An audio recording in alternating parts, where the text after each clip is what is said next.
স্বর্ণখচিত বিশুদ্ধ রেশমের নতুন গিলাফে সাজানো হলো পবিত্র কাবা শরীফকে। আপনারা অনেকেই জানেন না এই কালো চাদর, এই কিসওয়ার গায়ে কত কেজি স্বর্ণ থাকে, কত কেজি রৌপ্য থাকে এবং কত কেজি রেশমের তুলা থাকে এবং এর মধ্যে কতটি কোরআনের আয়াত লেখা আছে, এটা অনেকেই জানেন না। দেখেন এই যে কাবার কালো চাদর, এটা প্রতি বছর হিজরি সনের মুহররম মাসের প্রথম দিন পরিবর্তন করা হয় এবং এই কাবার কিসওয়ার গায়ে 100 কেজি স্বর্ণের সুতা থাকে এবং 100 কেজি রূপার সুতা থাকে এবং এর গায়ে 825 কেজি রেশমের সুতা থাকে এবং অন্যান্য আরো অনেক উপাদান থাকে। যার কারণে দেখবেন এই কালো গিলাফটাকে যখন আপনি দেখবেন, আপনার অন্তরের মধ্যে একটা সুকুন, একটা শান্তি, একটা আনন্দের ঝর্ণা বসে যায়। এবং নবীজি বলেছেন এই কাবার দিকে যদি কেউ এমনি এমনি তাকায় থাকে, তার জীবনের সগীরা গুনাহগুলো আল্লাহ মাফ করে দেয়। কি দামি একটা জিনিস রব্বুল আলামিন আমাদেরকে দান করেছেন। এবং এই কিসওয়া কাবার এই কালো গিলাফের গায়ে 30 থেকে অন্যান্য বর্ণনা এসেছে 68, এরকম কম বেশি হতে পারে, কোরআনের আয়াত লেখা আছে। এর মধ্যে থাকে সূরাতুল ইখলাস, এর মধ্যে থাকে আয়াতুল কুরসি, এর মধ্যে থাকে সূরা ইব্রাহিমের আয়াত, যে ইব্রাহিম আলাইহিস সালামের মধ্য দিয়ে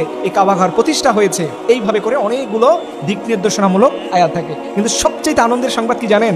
এই কাবা শরীফের যে মূল ক্যালিওগ্রাফি, এটা যিনি আঁকেন, এই সৌন্দর্য যিনি করে থাকেন, ইনি হচ্ছেন আমাদের বাংলাদেশি বংশোদ্ভূত। আলহামদুলিল্লাহ, এটা আমাদের সৌভাগ্য। আসলে দেখেন, আমাদের দেশের মানুষগুলো, পৃথিবীর এমন কোনো দেশ নাই যেখানে তারা কাজ করতেছে না। আজকে কাবার মতো জায়গায় আমাদের বাংলাদেশি মানুষেরা কাজ করে, এটা নিঃসন্দেহে আমাদের জন্য সৌভাগ্য এবং আনন্দের। এর জন্য সবাই আল্লাহর কাছে দোয়া করবেন, রব্বুল আলামিন জীবনে একবার হলেও তুমি আমাদের কাবা শরীফটা নিজ চোখে মৌতের আগে দেখার মতো তৌফিক দান করো। সকলে না আমিন।